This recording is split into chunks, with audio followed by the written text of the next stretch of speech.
त्यांचे व्यक्तिमत्व, त्यांची देहाकृती, त्यांच्या सर्वत्र वर्णनावरून असं कळतं तथागत एक आकर्षक स्वरूपाचे पुरुष होते. त्यांची देहाकृती ही सुवर्ण पर्वताच्या शिखराप्रमाणे होती. ते उंच आणि सुदृढ असून त्यांचे व्यक्तिमत्व आकर्षक होते.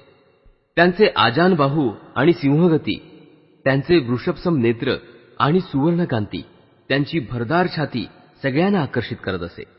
त्यांच्या भुवया, कपाळ, तोंड, डोळे, देह, हातपाय आणि त्यांची गती, त्यांचा जो जो देहविशेष कुणाच्या दृष्टिक्षेपात येईल त्या त्या अवयवांवर दृष्टी खेळवून जाईल. ज्याने कोणी त्यांना पाहिले असेल त्यांच्यावर त्यांच्या तेजाचा, सामर्थ्याचा आणि त्यांच्या सर्वोत्तम सौंदर्याचा प्रभाव पडत असे. त्यांचे दर्शन होताच अन्यत्र जाणारा खिळून उभा राही. जो उभा असे तो त्यांच्या मागे चालू लागे. जो हळूहळू आणि शांतपणे चालत असे तो जलद धावू लागे आणि जो बसलेला असे तो एकदम उभा राही. जे त्यांच्या दर्शनाला येत त्यांच्यापैकी काही जण त्यांना हात जोडून अभिवादन करत, काही आदराने नतमस्तक होत, काही स्नेहार्द्र शब्दांनी त्यांच्याशी संभाषण करत. कुणीही आदर व्यक्त केल्याशिवाय त्यांचा निरोप घेत नसे. सगळ्यांना त्यांच्याबद्दल प्रेम आणि आदर वाटत असे. स्त्रिया आणि पुरुष सगळेजण त्यांचे भाषण ऐकण्यासाठी उत्सुक असत. त्यांची वाणी अत्यंत मधुर, गंभीर, आकर्षक, कंपनात्मक आणि सुस्पष्ट अशी होती. त्यामुळे त्यांचं भाषण हे जणू दिव्य संगीतासारखं वाटायचं. त्यांचा स्वर ऐकणाऱ्यास आश्वासनपूर्व वाटायचं आणि त्यांचे रूप पाहणाऱ्याला पूज्यभाव वाटे. त्यांचे व्यक्तिमत्व त्यांना लोकनेता होण्यासच नव्हे तर आपल्या अनुयायांची हृदयदेवता होण्यासही पुरेसे होते. ते जेव्हा बोलत तेव्हा श्रोते सहजच जमत असत. ते काय बोलत याला विशेष महत्व नसे, पण ते जेव्हा बोलत तेव्हा ऐकणाऱ्यांच्या भावना हेलावून जात आणि त्यांची मने आपल्या इच्छेप्रमाणे वळवली जात. श्रोत्यांच्या मनावर त्यांच्या शब्दांचा एवढा प्रभाव पडे की जे काही ते सांगत ते सत्य आहे एवढंच नव्हे तर तो एक मुक्तीचा मार्ग आहे अशी त्यांची खात्री होई. त्यांचे भाषण ऐकणाऱ्यांना गुलामांना स्वतंत्र करण्याचे सामर्थ्य असणारे सत्य त्यांच्या शब्दात ऐकण्याची जाणीव होई. जेव्हा ते स्त्री पुरुषांबरोबर बोलत तेव्हा त्यांचे गंभीर रूप लोकांच्या मनात आदराची भावना निर्माण करत असे आणि त्यांचा मधुर स्वर त्यांना आश्चर्यचकित आणि हर्षनिर्भर करत असे. डाकू अंगुलीमाल आणि आळवीचा नरमांस भक्षक यांना धर्मदीक्षा देणे दुसऱ्या कोणाला साध्य झाले असते का? राजा प्रसेनजित आणि राणी मल्लिका यांचे एका शब्दाने सख्य करून देणे दुसऱ्या कोणाला जमले असते का? कोणावर त्यांचा एकदा प्रभाव पडला की तो त्यांचा कायमचा अंकित होत असे. इतकं त्यांचं व्यक्तिमत्व आकर्षक होतं. प्रत्यक्ष पाहिलेल्यांची साक्ष. भगवान बुद्धांना त्यांच्या जीवनकालात ज्यांनी पाहिले किंवा ते ज्यांना भेटले त्यांचे मत या परंपरागत समजुतीचे समर्थन करतात. साल नावाच्या एका ब्राह्मणाची साक्ष काढता येईल. भगवान बुद्धांना समोर प्रत्यक्ष पाहून त्याने त्यांच्या गौरवार्थ अशा भावना व्यक्त केला. भगवंतांच्या समोर आल्यावर अभिवादन करून तो ब्राह्मण बसला. त्यावेळी महापुरुषाची 32 लक्षणं त्यांच्या ठायी आहेत किंवा काय यासाठी त्याने त्यांच्या देहाचे निरीक्षण केले आणि त्याला ती आढळली सुद्धा. ही 32 लक्षणं असल्याची खात्री झाल्यावर त्यांना संबोधी प्राप्त झाली आहे की नाही याबाबत त्याला संदेह वाटला. पण त्याला आठवलं की वृद्ध ब्राह्मण किंवा आचार्य प्राचार्य यांच्या मते जे अहर्त आणि सम्यक संबुद्ध असतात त्यांची स्तुती केल्याने ते प्रकट होतात. म्हणून खालील शब्दाने त्यांनी त्यांची स्तुती करण्याचं योजलं. भगवान, आपला देह निर्दोष आहे, परिपूर्ण आहे, आकर्षक आहे, सुवर्णवर्णी आहे. आपले दात चमकदार आहेत. महापुरुषांच्या ठायी असणारे प्रत्येक लक्षण या सुविकसित देहात प्रतीत होत आहे. स्पष्ट दृष्टी, सुंदर, उंच सरळ देहयष्टी असणारे आपण आपल्या अनुयायात सूर्याप्रमाणे तळपत राहणारे आहात. आपण इतके आनंदी, सुवर्णवर्णी असून आपले तारुण्य एखाद्या गृहहीन श्रमणाप्रमाणे का फुकट घालवत आहात? आपण चक्रवर्ती नरेशाप्रमाणे थाटामाटाने संचार केला पाहिजे. आपली राज्यसत्ता 7 समुद्रापार नेली पाहिजे. अभिमानी राजे तुमच्या पदरी ग्रामप्रमुख म्हणून असायला पाहिजेत. सार्वभौम चक्रवर्ती नरेशाप्रमाणे अखिल जगताचे शास्ते म्हणून आपण असायला पाहिजे. आनंदाने वर्णन केल्याप्रमाणे तथागतांची देहकांती इतकी निर्मळ आणि तेजपुंज होती की त्यावर सुवर्णवर्णी वस्त्रांची जोडी ठेवली की क्षणात ती फिकट वाटू लागे. तथागतांच्या विरोधकांनी त्यांना देखणापूर असं म्हटलं. त्यात नवल ते कसलं? त्यांचे नेतृत्व सामर्थ्य. संघाला कोणी अधिकृत नेता नव्हता. तथागतांचाही संघावर काही अधिकार नव्हता. संघ ही एक स्वायत्त संस्था होती. तर मग संघ आणि त्याचे सदस्य या बाबतीत तथागतांचे स्थान काय होते? याबाबत तथागतांचे समकालीन सकुलादाई आणि उदाई यांची साक्ष उपलब्ध आहे. एकदा भगवान बुद्ध राजगृहातील वेळुवनात वास्तव्याला होते. एके दिवशी सकाळी भिक्षाटनासाठी भगवान बुद्ध राजगृहामध्ये गेले. पण नेहमीपेक्षा फार अगोदर आल्याचे जाणवून परिव्राजक रामात सकुलदाईकडे जाण्याचा त्यांनी विचार केला आणि त्यानंतर ते त्याच्या दिशेने निघाले. त्यावेळी पुष्कळ परिव्राजकांच्या समुदायात सकुलदाई बसलेला होता. अस्तित्व आणि नास्तित्वाबद्दल त्याची जोरदार चर्चा चालली होती. दुरून भगवान येत असल्याचे त्याने पाहिले आणि सगळ्यांना सूचना दिली, गप्प रहा, बडबड करू नका, शांतताप्रिय श्रमण गौतम येत आहेत. त्याचबरोबर ते सगळेजण गप्प झाले. इतक्यात भगवंत तिथे आले. त्यांना सकलुदाई म्हणाला, या भगवंत या, आपले हार्दिक स्वागत करतो. दीर्घकालानंतर आज आपले आगमन होत आहे. भगवानांनी आसनस्थ व्हावं. भगवान आसनस्थ झाले. कसल्या विषयावर चर्चा चालली होती आणि काय निष्कर्ष निघाले याची त्यांनी चौकशी केली. त्यावर सकलुदाई बोलला, जाऊ द्या, काही विशेष नाही, पुढे कधीतरी समजेलच ते. काही दिवसांपूर्वी जेव्हा नाना मतांचे श्रमण ब्राह्मण संथगरामध्ये एकत्र जमले तेव्हा त्यांच्या चर्चा चालली की अंग देशातील मगध पौरजन किती भाग्यवान आहेत. जितके गणाचार्य आहेत तितके विख्यात श्रमण आहेत. जितके वेगवेगळ्या मतांचे संस्थापक आहेत, जितके जनसंमर्दाने आदरणीय मानले आहेत, ते सर्व राजगृहात वर्षावासासाठी आलेले आहेत. त्यामध्ये पूर्ण काश्यप आहे, मख्खली गोशाल आहे, अजित केशंबल आहे, संजय वेठ्ठीपुत्र आहे, निगंटपुत्र आहेत. सर्व प्रतिष्ठित आणि सर्व वर्षावासाठी इथे आले आहेत. त्यात श्रमण गौतम सुद्धा आहेत, जे संघनायक आहेत, सुविख्यात धर्मगुरू आहेत, धर्मसंस्थापक आहेत, अनेक लोकांचे श्रद्धास्थान आहेत. या अतिथींपैकी, या सुविख्यात श्रमण ब्राह्मण आचार्यांपैकी असा कोण आहे की जो आपल्या शिष्यांना पूज्य, आदरणीय आणि सामान्य वाटतो आणि ते आपल्या गुरुपाशी किती पूज्य बुद्धीने आणि आदराने राहत होते? काही म्हणाले, पूर्ण काश्यपांना कोणी आदर किंवा सन्मान दर्शवित नाहीत. त्यांचे शिष्य त्यांचा गौरव करत नाहीत. त्यांच्याजवळ राहताना त्यांना त्यांच्याबद्दल काही विशेष पूज्यभाव असा काही वाटत नाही. अशी वेळ एकदा आली होती जेव्हा पूर्ण काश्यप आपल्या शेकडो अनुयायांना उपदेश करत होते. तेव्हा मध्येच एक शिष्य बोलला, पूर्ण काश्यपांना काही विचारू नका, त्यांना या विषयात काहीही समजत नाही. मला विचारा, मी आपणाला सर्व काही समजावून सांगेन. तेव्हा पूर्ण काश्यप अश्रुपूर्ण नेत्रांनी हात वरती उचलून म्हणाले, आपण शांत राहा, गडबड करू नका. त्यांची मानवता, त्यांची करुणा, महाकारुणिकता. एकदा तथागत श्रावस्तीमध्ये राहिले होते. तेव्हा काही भिक्खूंनी त्यांच्याकडे येऊन तक्रार केली की त्यांच्या ध्यानधारणेत काही देवगण सतत उपद्रव करत असतात. या ठिकाणी त्यांच्या अडचणी श्रवण करून तथागतांनी त्यांना याप्रमाणे सूचना दिल्या. जो परमार्थाविषयात कुशल आहे, जो शांतीपदाची अपेक्षा करत नाही, त्याने असं वागलं पाहिजे. तो समर्थ, न्यायी, सुवच तसंच मृदू आणि विनम्र असला पाहिजे. तो संतुष्ट असला पाहिजे. त्याच्या गरजा अधिक असू नयेत. त्याची कर्तव्ये कमी, त्याची जीवनवृत्ती साधी असावी. तो इंद्रिय निग्रही आणि विवेकी असला पाहिजे. उद्धट असता कामा नये. त्याला कुटुंब परिवाराची आसक्ती असू नये. सुज्ञजन नावं ठेवतील अशा क्षुल्लक गोष्टींचा नाद त्याने करू नये. सगळ्यांचे मंगल हो, सगळ्यांचे कुशल हो, सगळ्यांना हृदयात मैत्री निर्माण हो, अशी इच्छा त्याने निर्माण केली पाहिजे. कसेही प्राणीमात्र असोत, सबल किंवा दुर्बल, उंच, सुदृढ किंवा मध्यम, बुटके किंवा लहान, दुष्ट किंवा अदुष्ट, दूरवर वास्तव करणारे किंवा निकटवासी, जात किंवा अजात, सगळे प्राणी मात्र सुखी होत. कुणी कुणाला फसवू नये. कुठेही असणाऱ्या कुणाचाही द्वेष करू नये किंवा रागाने आणि वाईट भावनेने कुणाचे अनिष्ट चिंतू नये. आपले प्राणपणाला लावून माता आपल्या एकमेव अपत्याला जशी जपते तशीच त्याने सर्व प्राणीमात्रांबद्दल भावना बाळगली पाहिजे. त्याच्या असीम मित्रत्वाच्या भावना जगात सर्वत्र वर खाली आसमंतात अनिर्बंधपणे द्वेषविरहित आणि खूप चांगल्या पद्धतीने प्रसूत झाल्या पाहिजेत.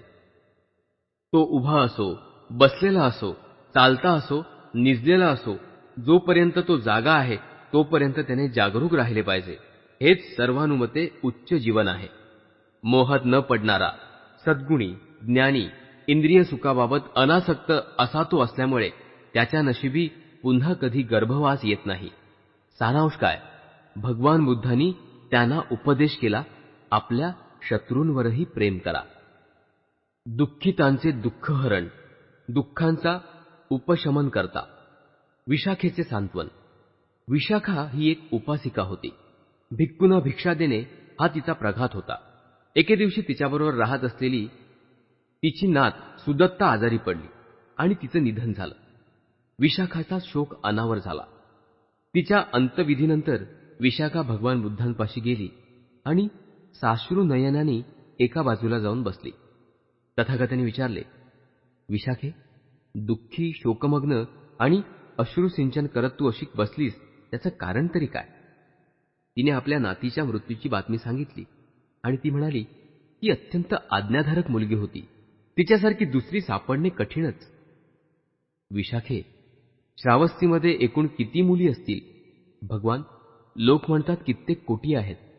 या सर्व तुझ्या नातीसारखे असतील तर त्यांच्यावर तू प्रेम करणार नाहीस का? हो भगवान, नक्की करेन. आणि दर दिवशी श्रावस्तीमध्ये किती मुली निधन पावत असतात? भगवान, खूप मुली निधन पावत असतात. मग कुणासाठी तरी शोक केल्यावाचून तुझा एकही क्षण सुना जाणार नाही. खरं आहे भगवान. तर काय दिवस रात्र रडत तू तुझं जीवन व्यतीत करणार आहेस का? भगवान, आपण ठीक सांगितलं, समजलं मला. मग आता शोक पुरे कर. किसा गौतमीचे सांत्वन. किसा गौतमीचा विवाह श्रावस्तीच्या एका व्यापाऱ्याच्या पुत्राशी झाला होता. विवाहानंतर थोड्या कालाने तिला एक पुत्र झाला. तो चालता फिरता होतो न होतो तोच त्याला सर्पदोष होऊन त्याचा मृत्यू झाला. आपला मुलगा मृत्यू पावला यावर तिचा विश्वासच बसेना, कारण पूर्वी तिने कधी मृत्यू पाहिला नव्हता. सर्पदोष जिथे झाला तिथे दिसत असलेला लहान लाल डाग हा पुत्राच्या मृत्यूचे कारण असेल असं तिला वाटलं नाही. म्हणून आपल्या पुत्राचे कलेवर घेऊन विचित्र मनस्थितीत ती घरोघर फिरत असताना पाहून लोकांना वाटलं तिला वेड लागलं असावं. अखेरीला एका वृद्ध गृहस्थानं तिला सुचवलं, श्रावस्तीत राहत असलेल्या श्रमण गौतमाकडे तिनं जावं. आणि म्हणून त्यानंतर ती तथागतांकडे आली आणि आपल्या मृत झालेल्या पुत्रासाठी काही औषध आहे का अशी तिने विचारणा केली. तथागतांनी तिची हकीकत आणि तिचा विलाप ऐकला.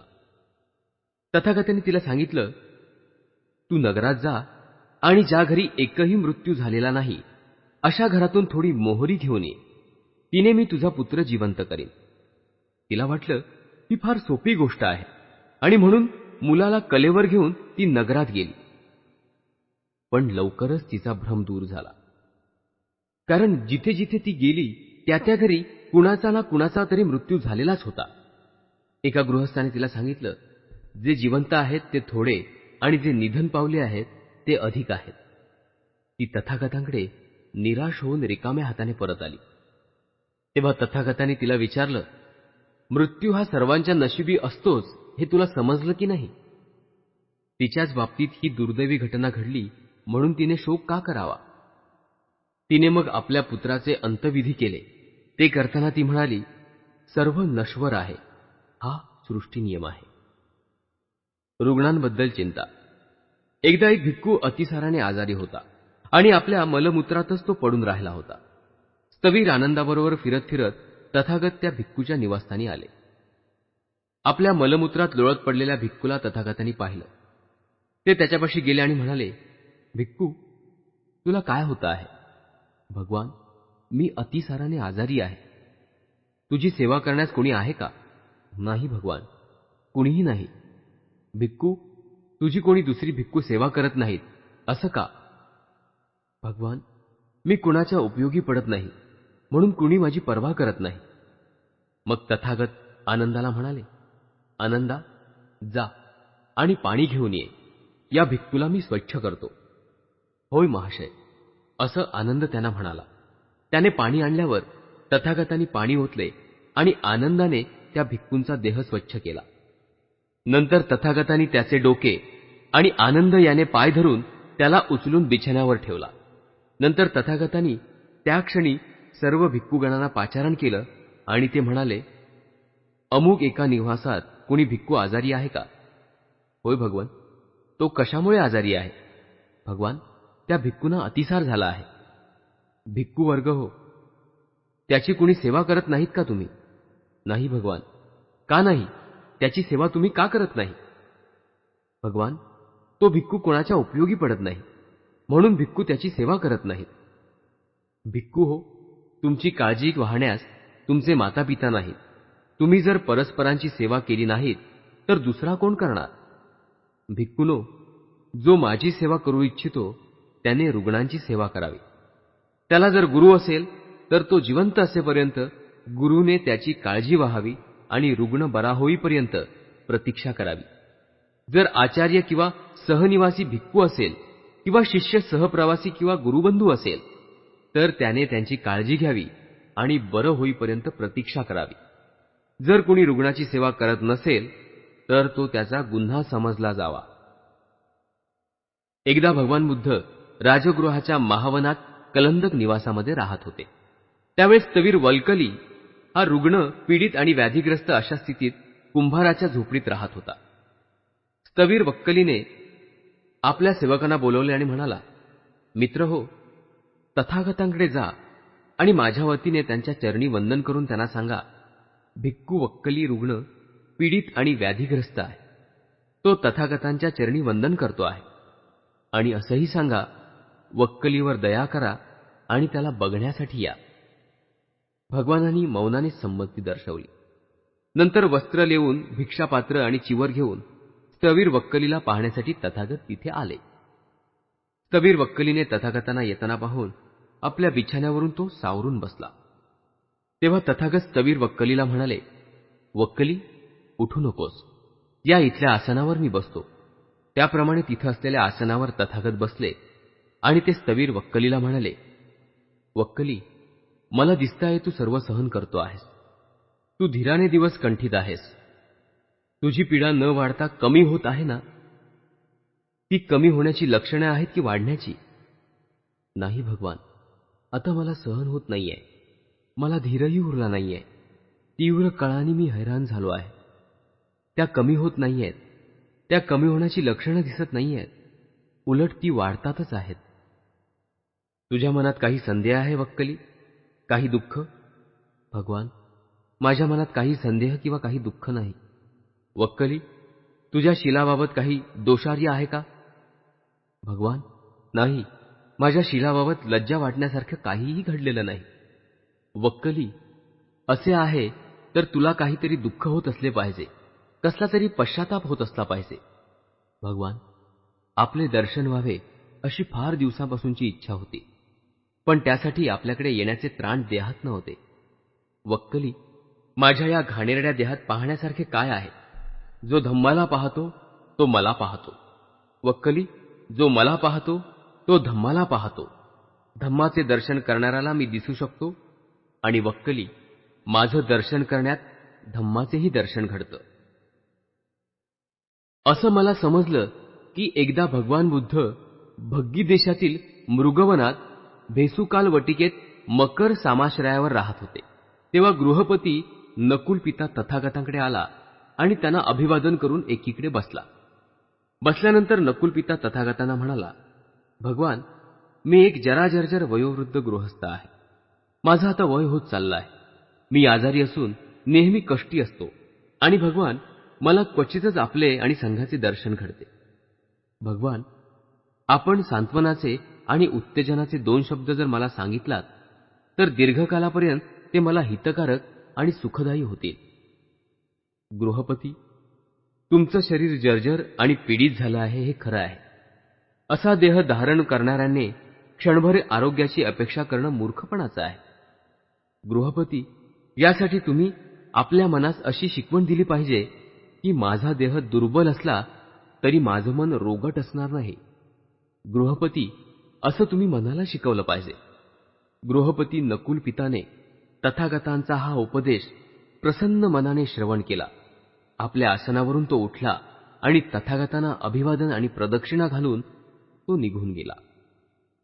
एकदा तथागत शाक्यांच्या कपिलवस्तूमधील अंजीर उद्यानात राहत होते. त्यावेळी पुष्कळसे भिक्खू तथागतांसाठी चिवर करण्यात दंग होते. त्यांना असं वाटत होतं की 3 मास पूर्ण होताच तयार झालेले चिवर घेऊन तथागत परिचारासाठी निघतील. महानाम शाक्यने असं ऐकलं की पुष्कळचे भिक्खू तथागतांसाठी चिवर करण्यास गुंतले आहेत. त्यांना असं वाटलं की 3 मास पूर्ण होताच तयार झालेली चिवरं घेऊन तथागत परिचारिकासाठी निघतील आणि म्हणून तो तथागतांकडे गेला आणि त्यांना अभिवादन करून एकीकडे बसला. बसल्यावर तथागतांना महानाम शाक्य म्हणाला, मी असं ऐकलं आहे की बरेचसे भिक्खू तथागतांसाठी चिवर तयार करण्यात गुंतले आहेत. त्यांना असं वाटतं की 3 मास पूर्ण होताच तयार झालेले चिवर तथागत परिचारासाठी घेऊन निघतील. पण भगवान, समजूतदार गृहस्थाने रुग्णपीडित आणि दुःख सहकार्यांचे कशाप्रकारे सांत्वन करावे आणि त्याला कसं प्रसन्न ठेवावं याबाबत आपल्या मुखातून काहीच आम्ही ऐकलेलं नाही. महानाम, समजूतदार गृहस्थाने आपल्या रुग्णपीडित आणि दुःखी सहचार्यांचे सांत्वन करून त्याला प्रसन्न करण्यासाठी 4 सुखदायक आश्वासनांचा अवलंब केला पाहिजे. बंधू, धर्म आणि संघ याच्या ठिकाणी श्रद्धा बाळग, तसंच मन निश्चल राखणाऱ्या आणि धर्माला प्रिय असणाऱ्या अखंडित आणि अकलंकित शिलाबाबत श्रद्धा राख. महानाम, एका समजूतदार गृहस्थाने दुसऱ्या रुग्ण, पीडित आणि दुःखी गृहस्थाला या प्रकारे उपदेश केल्यानंतर मग असं बोलावं. जर तो रुग्ण आपल्या मात्यापित्यांच्या दर्शनासाठी व्याकुळ झाला असेल तर त्याला म्हणावं, हे सद्गृहस्था, तू आपल्या मात्यापित्यांच्या दर्शनासाठी व्याकुळ अस किंवा नस, तुझे मरण समीप आहे. तू जर आपल्या मात्यापित्यांच्या लोभापासून मुक्त झालास तर ते बरं होईल. आणि जर तो रुग्ण त्यावर म्हणाला की मात्यापित्यांच्या लोभाचा आता मी त्याग केला आहे, तर त्या दुसऱ्या गृहस्थाला म्हणावं, पण अजून तुझा मुलाबाळांचा लोभ शिल्लक आहे. काही झालं तरी तू मरणार, मग हा मुलाबाळांचा लोभ सोडलास तर बरं होईल. अशा तऱ्हेने मग इंद्रिय सुखाच्या 5 प्रकारांबाबत सांगावं. समज जर तो रुग्ण म्हणाला की इंद्रिय सुखाची मला अभिलाषा आहे, तर दुसऱ्याने म्हणावं, इंद्रिय सुखापेक्षा दिव्य लोकातील सुख अधिक श्रेष्ठ आणि सरस आहे. मानवी सुखाकडून तुझी दृष्टी दिव्य लोकांच्या सुखाकडे वळव. आणि जर तो रुग्ण म्हणाला, माझी दृष्टी तशी स्थिर झाली आहे, तर दुसऱ्याने सांगावं, तुझे चित्त ब्रह्मलोकावर स्थिर कर. आणि जर तो म्हणाला, तसं मी केलं आहे, तर दुसऱ्याने म्हणावं, प्रिय मित्रा, ब्रह्मलोक सुद्धा अनित्य, अस्थिर आणि ममत्वपूर्ण आहे. म्हणून तुझे चित्त ब्रह्मलोकापलीकडे उच्च करून स्वत्वाची विरक्ती साधण्यासाठी केंद्रित कर. आणि जर तो रुग्ण म्हणाला की मी तसं केलं आहे, तर महानाम, जीवनमुक्तीचा विचार करताना स्वत्वाचा त्याग करू पाहणारा हा सद्गृहस्थ आणि आसवांपासून ज्याने आपले चित्त विरक्त केले आहे तो श्रावक यामध्ये काहीही फरक नाही. असहिष्णूंच्या बाबतीत त्यांची उदारता. एकदा भगवान बुद्ध आलवक यक्षाच्या राज्यात आळवी नगरीत राहत होते. तेव्हा आलवक तथागतांकडे आला आणि म्हणाला, श्रमण, चालता हो. मित्रा, ठीक आहे, असं म्हणून तथागत निघून गेले. तेव्हा यक्ष बोलला, श्रमण, आत ये. तथागत आत आले आणि म्हणाले, मित्रा, ठीक आहे. पुन्हा यक्ष त्यांना म्हणाला, श्रमण, चालता हो. मित्रा, ठीक आहे, असं म्हणून तथागत बाहेर गेले. पुन्हा यक्ष त्यांना म्हणाला, श्रमण, आत ये. तथागत आत येता येता म्हणाले, मित्रा, ठीक आहे. पुन्हा तिसऱ्यांदा यक्ष म्हणाला, श्रमण, चालता हो. तथागत जाता जाता म्हणाले, मित्रा, ठीक आहे. श्रमण, आत ये. पुन्हा यक्ष असं म्हणाला. तथागत आत येता येता म्हणाले, मित्रा, ठीक आहे. पुन्हा चौथ्यांदा यक्ष त्यांना म्हणाला, श्रमण, चालता हो. त्यावर तथागत म्हणाले, मित्रा, मी मुळीच जाणार नाही. तुला काय वाटेल ते कर. यक्ष रागावून म्हणाला, श्रमण, मी एक प्रश्न विचारतो. तू जर माझ्या प्रश्नांचं उत्तर दिलं नाहीस तर मी तुला वेडा करीन आणि तुझं हृदय फाडून टाकीन किंवा तुला पायाने उचलून नदी पलीकडे फेकून देईन. मित्रा, या जगात मला वेडा करू शकेल किंवा माझे हृदय फाडू शकेल किंवा मला पायाने उचलून नदी पलीकडे फेकू शकेल असा कुणीही असेलचा असं मला वाटत नाही. तरी पण तुला काय प्रश्न विचारायचा तो विचार. तेव्हा आलवक यक्षाने तथागतांना यापुढील प्रश्न विचारले. या जगात मानवाचे सर्वोच्च धन कोणते? कोणत्या सत्कर्माने सुख प्राप्त होते? सर्वात अत्यंत स्वादिष्ट चव कोणती? कोणत्या प्रकारचे जीवन सर्वश्रेष्ठ आहे? तथागतांनी उत्तर दिलं, श्रद्धा हे सर्वोच्च धन आहे. धर्माचे यथार्थ आचरण केल्याने सुख प्राप्त होते. सत्याची चव ही सर्वात अत्यंत स्वादिष्ट आहे. प्रज्ञापूर्ण जीवन हे सर्वश्रेष्ठ जीवन आहे. आलवकाने मग विचारले, मानवाला पुनर्जन्म कसा ओलांडता येतो? मानव सागर कसा ओलांडतो? मानव दुःख कसं काय जिंकतो? तथागतांनी उत्तर दिलं, मानव श्रद्धेच्या द्वारे पुनर्जन्म पार करू शकतो. मानव दक्षतेने सागर ओलांडू शकतो. मानव प्रयत्नाने दुःखावर विजय मिळवू शकतो. मानव प्रज्ञेने शुद्ध होऊ शकतो. आलवक यक्षाने विचारलं, मानवाला ज्ञान प्राप्त कसं होतं? मानवाला कसं धन प्राप्त होतं? मानवाला कीर्ती कशी लाभते? मानवाला मित्रप्राप्ती कशी होते? इहलोकातून परलोकात जाताना मानवाला पश्चाताप का होत नाही? तथागतांनी उत्तर दिलं, निर्वाणाच्या प्राप्तीसाठी अहर्त तसंच धर्म यावर श्रद्धा ठेवून आणि आज्ञापालन करून दक्ष आणि तत्पर मनुष्याला ज्ञान प्राप्त करता येतं. जे उचित तेच करतो, जो दृढनिश्चयी असतो तो जागृत असतो, त्यालाच धन प्राप्त होतं. जो दान करतो त्यालाच मित्र प्राप्त होतात. ज्या श्रद्धावान उपासकापाशी सत्य, सदाचार, सहनशीलता आणि औदार्य असते त्याला मृत्यूनंतर पश्चाताप होत नाही. इकडे ये, दुसरे श्रमण ब्राह्मण इथं आहेत. त्यांनाही विचार की सत्य, संयम, दानशीलता आणि सहनशीलता याच्यापेक्षा अधिक उच्च गुण कोणते आहेत? आलवक यक्ष म्हणाला, आता दुसऱ्या श्रमण ब्राह्मणांना कशाला विचारायला हवं? आज माझ्या भावी सुखाची मला जाणीव झाली आहे. खरोखरच माझं भाग्य म्हणून तथागत आलवीला आले. आज मला समजलं की कोणाला दान दिल्याने सर्वाधिक फल प्राप्त होतं. आजपासून तथागत आणि त्यांच्या धम्माला वंदन करून एका गावाहून दुसऱ्या गावाला, एका नगराहून दुसऱ्या नगराला मी कायम फिरत जाईन. समता आणि समान व्यवहाराचे समर्थन. तथागतांनी भिक्खू संघासाठी जे नियम तयार केले होते त्यांचा त्याने स्वखुशीने स्वीकार केला होता आणि ते आपणालाही बंधनकारक मानले होते. आपण संघाचे प्रमुख आहोत आणि आपल्यावरील असीम प्रेमाने आणि आदराने नियम पालनाबाबत आपल्याला सहज सवलती मिळू शकतील अशी परिस्थिती असतानाही तथागतांनी काही खास सवलती किंवा नियम विमुक्त हक्काने उपभोगले नाहीत. भिक्खू दिवसातून फक्त एकदाच अन्नप्राशन करतात. हा भिक्खू वर्गासाठी केलेला नियम तथागतांनी स्वीकृत केला आणि त्याचं पालनही केलं. भिक्खूंची काही खाजगी मालमत्ता असता कामा नये हा नियमही तथागतांनी स्वीकृत केला आणि त्याचं पालन केलं. भिक्खूंपाशी फक्त 3च चिवरे असली पाहिजेत हा नियमही सर्व भिक्खूंप्रमाणे तथागतांनी स्वीकृत केला आणि त्याचं पालनही केलं. एकदा भगवान बुद्ध शाक्य देशात कपिलवस्तूमधील वटवाटिकेत राहत होते. त्यावेळी तथागतांची मावशी प्रजापती गौतमी स्वतः हाताने कातलेली आणि विणलेली नवीन वस्त्रजोडी घेऊन आली आणि तिने त्याचा स्वीकार करण्याची तथागतांना विनंती केली. तथागतांनी तिला सांगितलं, प्रजापती, ती संघाला अर्पण कर. तिने दुसऱ्यांदा आणि तिसऱ्यांदा पुन्हा तशीच विनंती केली आणि पुन्हा तिला तेच उत्तर मिळालं. नंतर आनंदाने आग्रह केला, भगवान, गौतमीने आणलेल्या वस्त्रांचा आपण स्वीकार करावा. आपल्या मातेच्या निधनानंतर प्रजापती गौतमीनेच दाई आणि दत्तक माता होऊन आपली फार सेवा केली होती. पण वस्त्र संघालाच अर्पण करण्यात यावी हा आपला आग्रह तथागतांनी सोडला नाही. प्रारंभी भिक्खू संघाचा असा नियम होता की भिक्खूंची वस्त्रे उकिरड्यावर पडलेल्या चिन्ह्यातूनच तयार केली जावीत. धनिक लोकांना संघाचे सदस्य होण्यापासून परावृत्त करता येईल म्हणून हा नियम केला होता. एकदा जीविकाने नव्या कपड्याने तयार केलेले चिवर स्वीकारण्याचा तथागतांना आग्रह केला. तेव्हा तथागतांनी त्या चिवराचा स्वीकार केला.